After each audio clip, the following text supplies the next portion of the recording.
Order, order, order. Good morning, honorable members. Let us start today's business with a motion. Clerk. Notice of motions and orders of the day. Approval of the draft National Development Plan NDP 12. Motion, resumed debate.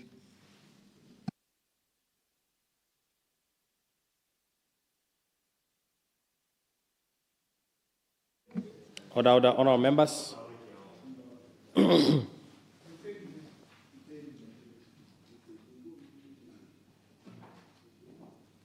Honorable members, as you have now concluded the debates on the public investment program, I shall now call upon the Honorable Minister for State President to respond and move for the approval of the National Development Plan 12. Honorable Minister, you have 1 hour, 30 minutes. But I know we had a conversation that you will not need that much time. Let me also remind you that if you look at your order paper, afterwards we'll be going straight to the 𝗣𝗘𝗢𝗥. We'll be going straight to the 𝗣𝗘𝗢𝗥, the Economic Transformation Program. Honourable Minister.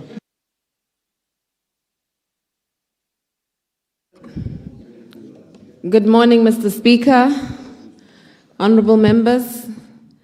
Le batswana ko gae ke a le dumedisa. Nya 1 hour 30 minutes, Mr. Speaker. Ha ke a bolo go bua gore very few words but very much action. Mr. Speaker, I wish to express my sincere appreciation to this honorable House for their time, effort, and of course wisdom devoted to the successful debate of the 12th National Development Plan NDP 12, presented under the theme Building a Diversified and Inclusive Deep Economy for Sustainable Jobs. Following the comprehensive debates on Part 1, the general and sectorial chapters, Part 2, the Public Investment Program, and Part 3, the measurable indicators for both parts, I now wish to address some of the key issues and concerns raised during these deliberations, Mr. Speaker, and thereafter move that this honorable House adopts the 12th National Development Plan NDP 12 for implementation during the 5-year period from 2025-2026 to 2029-2030. Let me commence with the macroeconomic context, Mr. Speaker. Honorable members must acknowledge that both the global and domestic macroeconomic environments remain challenging. But of course, we continue to we do continue to experience sluggish GDP growth, high unemployment, and persistent poverty and inequality. Our fiscal landscape has also been constrained, with budget deficits projected to persist during the first half of the plan period. Now, given these realities, Mr. Speaker, it is imperative that we exercise prudence while striving to fulfill our national aspirations. The government's limited fiscal and human resources demands collaborative, innovative, and certainly transformative approaches involving all stakeholders. Accordingly, NDP 12 emphasizes the pivotal role of the private sector and the pursuit of an export-led economy as the pathway to sustainable value creation. As we move on to the role of private sector versus government, Mr. Speaker, the role of government during NDP 12 cannot be underscored. Difficult times require bold choices, and the challenges that we face today require an economic transformation of a depth, scale, and speed never before seen. Let me further reiterate the government's commitment towards its aspirations of national democratic society that will uplift the quality of life of citizens, especially the poor and vulnerable majority during the NDP 12. Mr. Speaker, there is convergence between National Democratic Society and having a private-led economy. The new focus is on having a bold and well-structured government capable of unleashing the full power of markets and the private sector to solve current challenges and take advantage of existing opportunities. To help and direct growth so that it is inclusive and sustainable, the government through NDP 12 will set priorities that have societal legitimacy. The government will also act as an investor of first resort and use all tools available to it to crowd in solutions from various sectors and actors, including a combination of insourcing and outsourcing of services. Hence, Mr. Speaker, commitment to this government during NDP 12, commitment by this government, I beg your pardon, Mr. Speaker, during this NDP 12 is to open up the public sector for the benefit of the economy, to take a path of prioritizing private sector-led economic growth. Government's role will not be passive, but rather proactive, as its functions are crucial for the private sector to flourish responsibly. When I turn my focus towards addressing economic inequality amidst a private sector growth strategy, Mr. Speaker, concerns have of course been raised about the risk of rising inequality under a private sector-led economy. We must therefore recognize that inequality in Botswana stems primarily from limited employment opportunities. The private sector, by its nature, is better positioned to drive job creation and stimulate inclusive growth. Now, given our constrained fiscal space, it is neither sustainable nor desirable for government to act on their own. Sole reliance on public expenditure would require higher taxes and levies, which would harm our competitiveness. To ensure that this new approach yields tangible results, NDP 12 strengthens its implementation commitment, establishing a robust delivery framework and rigorous monitoring and evaluation mechanisms to hold all actors accountable for results. Switching our focus to the true north, Mr. Speaker, as alluded to in my previous presentations, NDP 12 is anchored around the Botswana Economic Transformation Plan, also known as BTEP. Hence, each sector under NDP 12 is guided by a true north, a long-term aspiration that defines priorities and resource allocation. Collectively, these are anchored on the national true north, which envisions a high-income Botswana that is digitally enabled, export-driven, and economically diversified, where every citizen is employed, empowered, and fulfilled. When we move on to sector highlights, Mr. Speaker, allow me to highlight some of the key interventions based on issues raised from each of the 8 prioritized sectors under NDP 12. Now, commencing with mining and energy sectors. Let me firmly state, Mr. Speaker, that Botswana unequivocally remains committed to diversifying and adding value within the mining and energy sectors. Now, the priorities will include developing a robust mineral pipeline and beneficiation hubs, expanding citizen participation in clean energy from 10 to 30%, and increasing energy generation capacity to 4.8 gigawatt, and achieving universal electrification by 2030. When we move on to agriculture, 𝗦𝗣𝗘𝗢𝗎𝗓, honorable members have raised key concerns regarding land, agriculture support, and implementation delays. Under NDP 12, government will 1, tailor agricultural programs to type and scale of farmers. 2, deploy extension officers to farming clusters. 3,